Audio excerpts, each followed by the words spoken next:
Normally, this is dammed up right here. This has recently been opened. Um, the water's way down from where it typically is. Don't know who unclogged it, but it was badly needed. You can see the bio's way up now. I suspect there's a clog further down. Otherwise, this would just be rushing out of here. But I'm sure it was when they first took that dam out.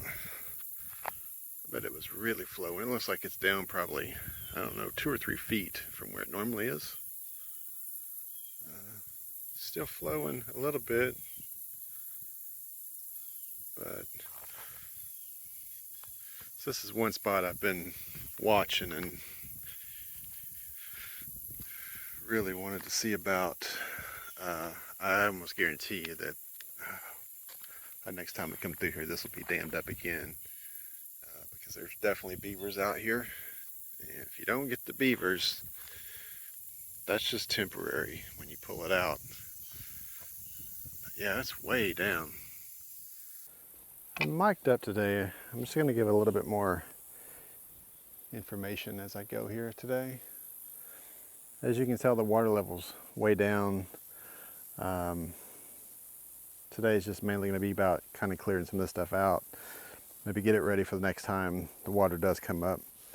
I have one thing, if you noticed in these videos, I always approach this very cautiously because of cottonmouth. I think just about every video that I've posted, if you watch somewhere, there's an appearance made by a snake. Lots of water snakes, which we love those. We don't have any problem with those. The cottonmouth, though, we don't like to see those here. Somebody commented that they were happy to see my child here with me, and it is nice to be able to bring her along with me. She usually always comes with me. She didn't come today. She stayed home. But one of the reasons why I really like having her here is her eyes are better than mine. And I've been down here cleaning this out before, and I come up, and she's asked me, she's looking down in that hole, and said, "Dad, is that a snake down there?" And I kid you not, it was one of the biggest cottonmouths I've ever seen in my life. So she helps me out. She's my eyes. Sometimes it makes me nervous though too, because I'm trying to do this and make sure she's okay. Sometimes you see me in the video kind of motioning her back. I've had a lot of comments on these videos compared to what I normally get on a video, so I've enjoyed that. These videos have also brought in a lot of subscribers suddenly. Really love that too. So thank you if you've subscribed. I do appreciate it. It means a lot to me. But I really like the comments. I always try to respond to all the comments. Even the comments where people are trying to be negative or whatever. I'll still respond to you. Hopefully I brighten your day. Kind of some of the comments I see a lot. Kind of like I mentioned, boots, like I need to get waders. I have some. To me, they're not comfortable. I've always had kind of a weird fashion sense, whatever you want to call it. Even when I was in high school, I was the guy that wore shorts year round. But I understand what you guys are saying. And if I do want to get, what I don't have is chest waders. That's something that I would like to get, because some of these other places, it sure would be handy to be able to just get down in the water. Let's see, what's other comments? How do you guys just give advice on how to do this, or tell me to go check out a different, another channel? Post10 is a channel that I watch a lot. It's actually the one that gave me the idea to start recording these videos, because I was already doing this. I'm like, there's a lot of people watch him doing this, seem to enjoy it. So why not share myself doing it and hopefully bring some people some enjoyment. But I do watch his channel.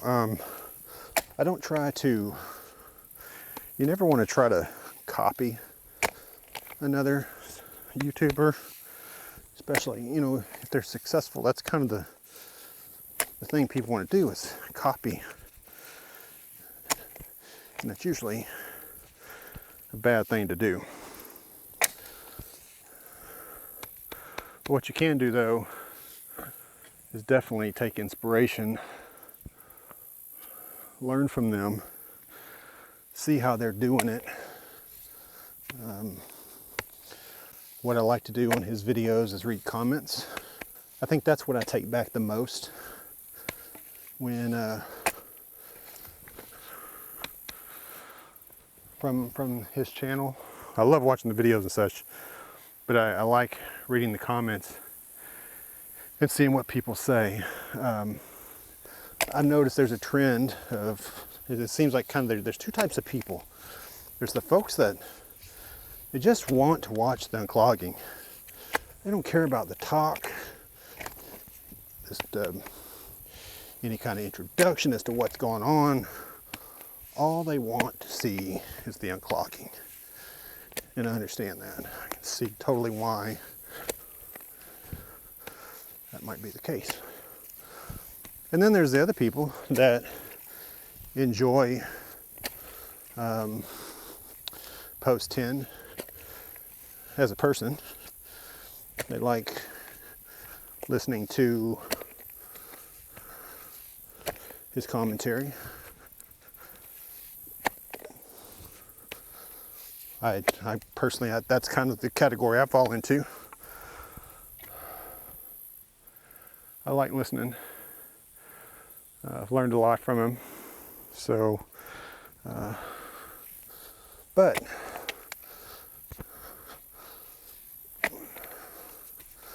I do recognize that's not everybody's thing.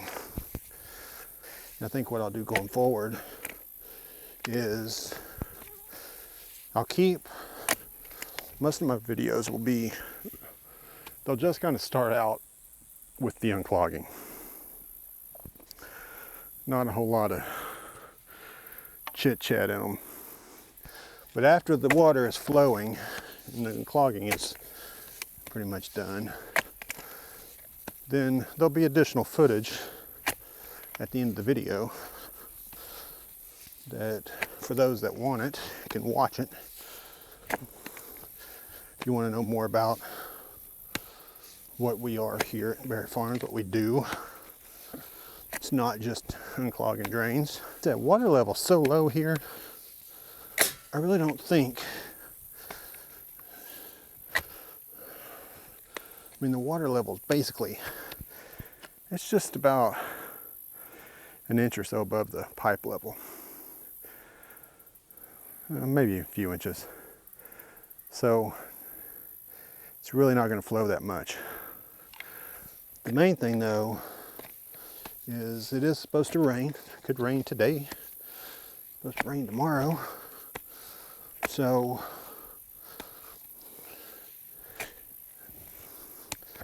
I'm just going to cut out this old channel here. So as the water does start to come up, hopefully it can just relieve itself and never rise.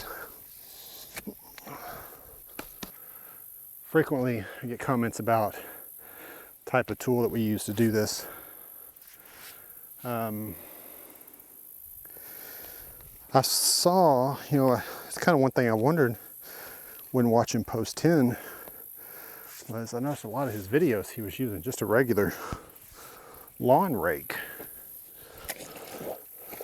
And I tried it. I brought a lawn leaf rake out here. Not one of the ones with the flexible arms, but the sturdy steel one like this. And it just didn't work. For one thing, the handle's too short. And it just really, the potato rake is the absolute best tool. Some people say, well, you need an excavator. Well, the bad thing about an excavator is if you don't know what you're doing, you're not careful, this kind of stuff happens. Both of these pipes, this one's like completely crushed. This one's damaged too, but that's all because somebody used an excavator. The best thing is you can just get it cleaned out, get the beaver taken care of, and then it's just kind of light maintenance after that. You really don't need big equipment or anything, but so that is why I use this particular tool. It has a longer handle than your average rake or so. And this one, I just had to buy this one because Dad lost his, but its handle isn't as long as the one that Dad had. But so long handle, 4 kind of curved tines that they just grab. It's just like reaching down there with your hand and grabbing. Does a really good job. I've tried a shovel. Doesn't work. There's too much solid material inside this mud. That's kind of the beavers. That's the way they architect it. They put the sticks and crap in there to reinforce it. Subscribers. Before I started posting these kinds of videos, I think my international subscriber or international viewer percentage was like less than 1%. Now it's like 16%. So that's kind of cool. In my day job, I work in a profession that I work primarily with people not in the United States. And I enjoy that. I like getting to talk and spend time with people from other countries and such. So this is kind of doing the same thing. A lot of you guys commenting and stuff, you're not from the United States.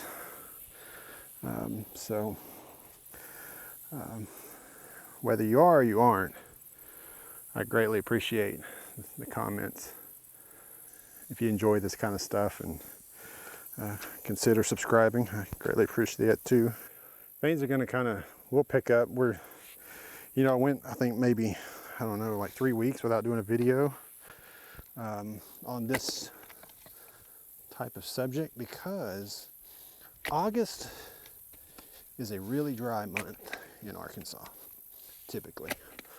You just don't get that much rain, and it's extremely hot. July is the same way. It's just so hot. You don't get a lot of rain.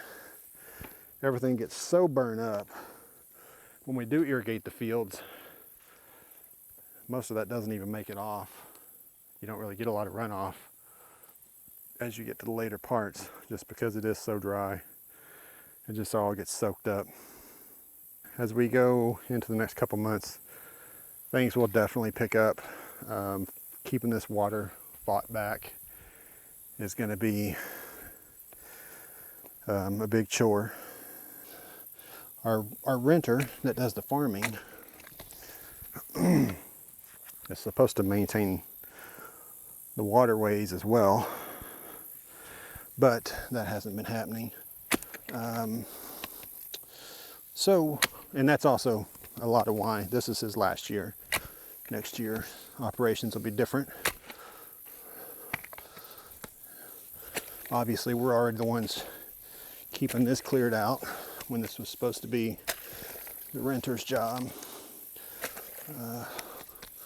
But that's the way it goes. I've always been a big do-it-yourself kind of person. Not saying I'm the pro. I'm still learning how to do this myself. But it's kind of hard to beat when you can do something for yourself. You don't have to rely on somebody else to do it. I didn't think I'd get that to flow any, but it actually is. Well, I know another comment somebody mentioned I responded to, but they said, you should be getting this stuff away because the beaver will just get it and reuse it. But actually, for whatever reason, beavers don't really tend to reuse stuff. You know, we have this stuff piled here, all these sticks they could have access to that, they don't ever touch it. They always seem to source fresh building materials.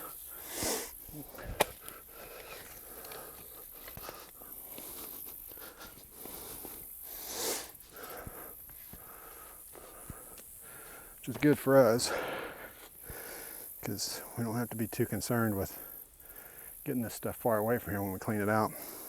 This stuff up here, because we want to create a little bit of a kind of catwalk, build this back out. That again was something that the excavator screwed up. They came in, we had these built out where it was easy to come in here and keep this clear, and they scooped them out. So we're rebuilding them with the stuff we pull out of here. It's good for us that the beaver doesn't want to reuse it, because lets us use it. Don't have to worry about trying to get it far away from here. So thank you for watching. I do appreciate it.